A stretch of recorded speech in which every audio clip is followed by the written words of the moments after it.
Nesse bloco eu vou explicar sobre maneiras muito interessantes de gerenciar a informação, de gerenciar o projeto. Uma vez que a gente alimenta ele com cargas e faz as seleções, enfim, que trabalha com ele, né, ele vai armazenando um registro de eventos. E esse registro de eventos ele é totalmente personalizado do framework, ele é super mais poderoso. Tá?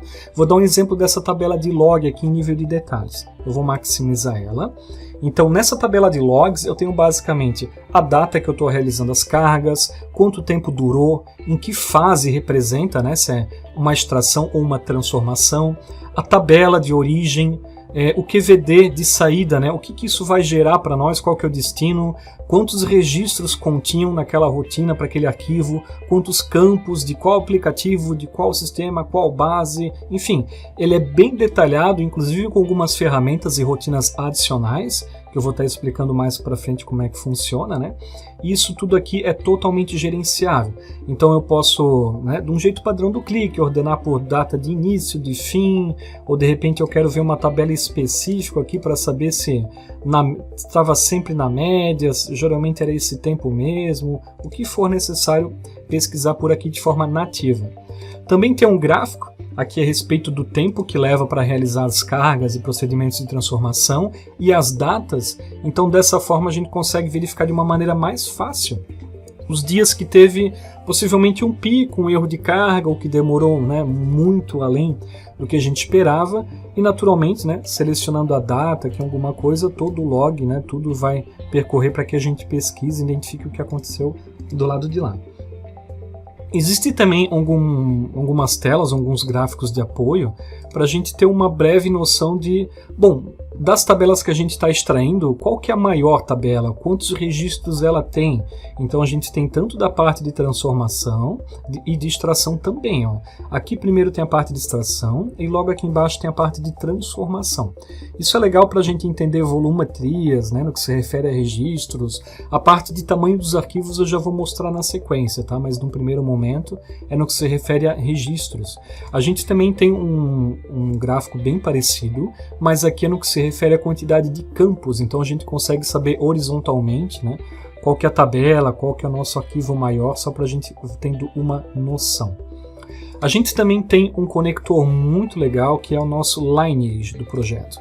O Lineage é muito interessante, principalmente para quem está de fora do projeto e quer aprender, quer entender como é que ele foi construído, né?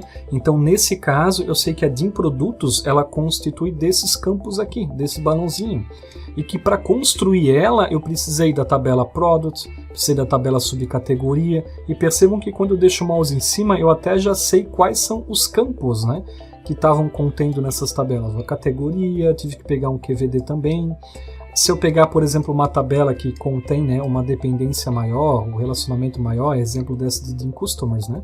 Ó, ela precisou da tabela Person, Store, Territory, e ela também precisou de alguns arquivos de apoio para precisar construir ela, possivelmente devido a mappings, algumas outras estruturas, e a gente consegue ver como as tabelas estão intrinsecamente relacionadas, mas não em relação a diagrama de entidade e relacionamento de um banco, mas do modelo de dados da qual a gente está construindo. Então, galera, isso aqui é uma mão na roda. Eu posso clicar, pesquisar alguma tabela em específico, então o filtro ele funciona aqui dentro, e isso aqui facilita demais o entendimento do projeto. Existe essa mesma visão, mas no sentido de fluxo, né, de entradas e saídas. Então a gente sabe basicamente que a tabela Person, ela tem basicamente dois destinos, né, e ela vai um pouquinho para cá mapping, ela vai para lá para o DIN Customers, a gente consegue ver da esquerda para a direita, da direita para a esquerda, enfim, isso aqui é basicamente o objeto gráfico da aplicação, mas a gente consegue entender para onde ela vai, nesse tipo de perspectiva, caso aqui se torne muito complexo, talvez, né, coisas nesse sentido.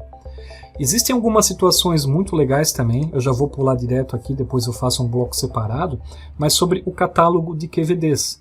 Nesse catálogo, eu já consigo observar o tamanho do arquivo em disco, a quantidade de campos, a quantidade de registros, né? Quantos arquivos compõem esse grupo, porque, por exemplo, o grupo da pasta ODS tem 28 arquivos lá dentro, né? Aí tem um address que é 0.57 MB, a custom aqui coincidente também embora os registros sejam diferentes, eu tenho a ploy que é 0.02, enfim, a gente já consegue gerenciar também esse tipo de situação. Outra coisa muito legal é que a gente também tem informação do metadado desses arquivos. Então, se eu pegar, por exemplo, essa tabelinha do address, eu sei todos os campos que estão dentro desse QVD, eu tenho uma breve, né, noção da estrutura, da propriedade do campo, se ele é texto, numérico, enfim. Eu sei a quantidade de valores distintos que tem naquele campo dentro do QVD e uma espécie, né, de proporção, né, em relação a todos os registros disponíveis. Então, no caso aqui eu tenho 100% de distinção do conteúdo, significa que esse campo, né, ele não se repete.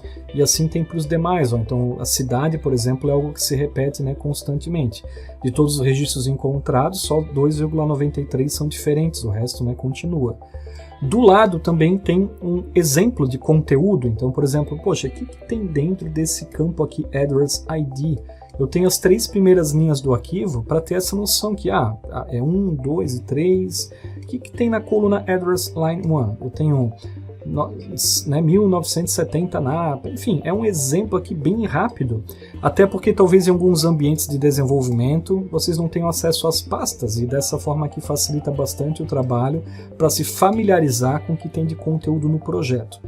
Tem naturalmente a última data de modificação e eu também tenho aqui a aplicação que deu origem a esse arquivo, então eu consigo mapear inclusive isso, o que é muito legal.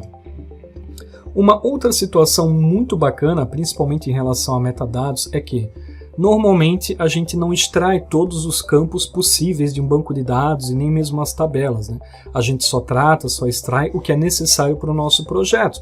Porém, eu acredito que é bacana a gente ter um estudo, né, de o que está disponível lá, até para isso ficar a nosso acesso, a gente não depender de terceiros. Então eu posso criar extrações de metadados e esse metadado ele ser comparado. Então aqui na nossa aplicação eu também consigo ver, por exemplo, que dessa tabelinha aqui deixa eu colocar aqui, do Retail, que é o projeto que a gente está brincando, tudo que está em vermelho existe na base, só que nós não buscamos, a gente não extrai. É porque aqui eu estou comparando o metadados da base com, de fato, a parametrização que eu fiz de extração. Eu posso filtrar aqui, por exemplo, por no, né? Então aqui são todos os campos que estão disponíveis na base, mas que eu não puxei, eu não estou extraindo por algum motivo específico, tá? Por exemplo, no caso aqui de produtos, eu não estou pegando a data da última venda, a da primeira venda, o peso dele não me interessa, então não vou trazer e ele aqui ele já faz essa amarração. Eu consigo identificar, por exemplo, quantos campos tem, né, na base, aqui eu vejo que tem 117, e eu percebo que eu só estou utilizando 68,42% dos campos disponíveis. Então isso vai me dando, né, algumas informações legais sobre o projeto, e se caso acontecer, né, do usuário falar, cara, eu precisava pegar um campo novo lá da tabela, a gente já tem acesso, talvez a gente possa até ajudar eles a identificar qual é o campo necessário para trazer para cá. E aqui embaixo, em nível de metadados também, né, é como se fosse então todos os campos disponíveis separado por vírgula de uma determinada tabela. Se caso a gente precisar para alguma coisa, eu posso exportar, aí eu já tenho uma lista de campos separado por vírgula, ou também só talvez para filtrar. Então tudo isso ajuda muito, né, no que se refere a essa estrutura aqui de banco de dados e tudo mais. E no próximo bloco eu vou falar para vocês um pouquinho sobre as documentações que a gente cria durante o processo de desenvolvimento.